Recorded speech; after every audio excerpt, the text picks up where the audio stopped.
નમસ્કાર દોસ્તો, વિડીયો વધારેમાં વધારે શેર કરજો। વિડીયો ગમે તો લાઇક શેર સબસ્ક્રાઈબ કમેન્ટ કરવાનું ના ભૂલશો।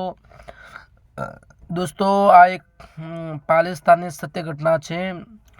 આ ઘટના એવી છે જે બાળકી માસૂમ હોય છે 13થી 14 વર્ષની, એના ઉપર જે આ સામસામેની વ્યક્તિ હોય છે એકબીજાને વિરોધ હોય છે, એ વિરોધ ઉતારવા એકબીજાની બાળકી સાથે અપરાધ કરે છે, છંછેડે છે, જેમ તેમ કરીને કોકની આબરૂ નીચી કરવી એવું કાર્ય કરે છે। આ મામલો આપણે જાણીએ આખો શું છે। દોસ્તો, મારું નામ લલિત પ્રજાપતિ છે અને આ વિડીયો પાલિસ્તાનનો છે। પાલિસ્તાનની એક સત્ય ઘટના છે। એક ઇલિયાસ નામનો એક વ્યક્તિ છે અને સામેવાળો એક અલ્ફાસ નામનો વ્યક્તિ છે। એ ઇલિયાસને અને અલ્ફાસને એકબીજાને સામે વિરોધ હોય છે।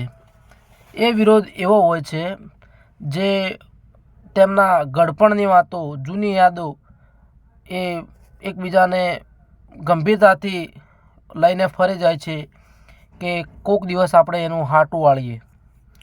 તો આ મામલો એવો છે, જ્યારે આ ઇલિયાસની એક છોકરી હોય છે નાની 14 વર્ષની। આ 14 વર્ષની છોકરી એના માસીના ઘરે જાય છે। એના માસી લગભગ 300થી 400 મીટર દૂર રહે છે સામેવાળી શેરીમાં। આ શેરીમાં રહે છે ત્યારે તે જાય છે અને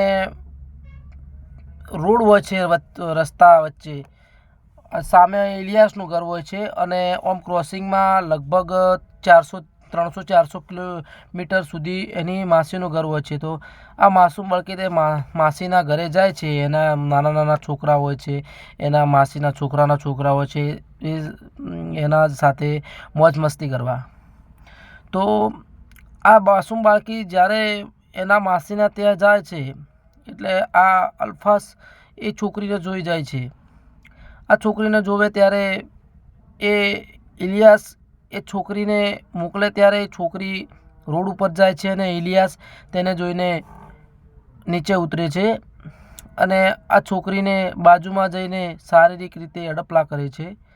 લગભગ છોકરી 100 મીટરની રેન્જમાં આગળ જાય છે એટલે આ છોકરો છે ને તે શારીરિક રીતે અડપલા કરે છે જે અલ્ફાસ છે। આ છોકરી કશું કહેતી નથી અને ત્યાં રડી પડે છે। ત્યાં સોસાયટીના બધા ભેગા થઈ જાય છે અને આ મામલો ખૂબ ગંભીરતાથી લે છે સોસાયટીવાળા અને આનો વિરોધ કરે છે।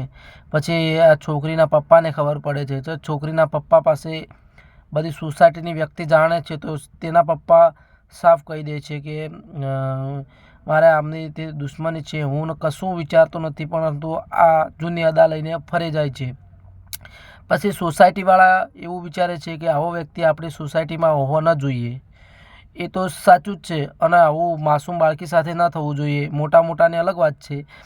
પછી આ સોસાયટીના બધા વ્યક્તિઓ જે છે તે પોલીસ સ્ટેશને જાય છે અને આ મામલો પોલીસમાં અરજી આલે છે અને પોલીસ આ વાતને ખૂબ જ ગંભીરતાથી લે છે અને આને તાત્કાલિક 24 કલાકની અંદર ઝડપી પાડે છે અને આને સોસાયટીવાળાની એવી માંગ છે કે આને સજા તો સજા, પણ વળી આવી સોસાયટીની છોકરીઓ સામે આવી નજર ઉઠાવીને ન જોવી, એને કડીમાંની કડી સજા કરાવો ને ફાંસીની સજા કરાવડાવો એવી સરકાર સાથે માંગ કરાવડાવે છે।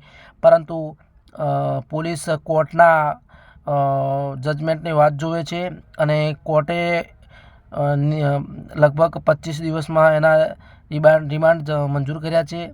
તો આવો ન્યાય મળવો જ જોઈએ દોસ્તો। તો આપણે વિચારી શકીએ કે આપણે આવી બાળકીને, નાની બાળકીને આપણે એકલી ન મૂકીએ અને સેફ જગ્યાએ મૂકવી અને આવું થવું જ ન જોઈએ। માસૂમ બાળકી તો માસૂમ બાળકી જ કહેવાય, નાની કહેવાય બિચારી। મોટાને હોય તો એ શબ્દોથી નિરાકરણ આવી શકે। આવો એકબીજાને ભય ન રાખવો। જય હિન્દ, જય ભારત દોસ્તો। આપણે આ વિડીયો ગમ્યો હોય તો લાઇક શેર સબસ્ક્રાઈબ કમેન્ટ કરવા ના ભૂલતા અને ફેસબુકમાં હોય તો ફોલો કરવા ના ભૂલતા। જય હિન્દ, જય ભારત, જય સિયારામ।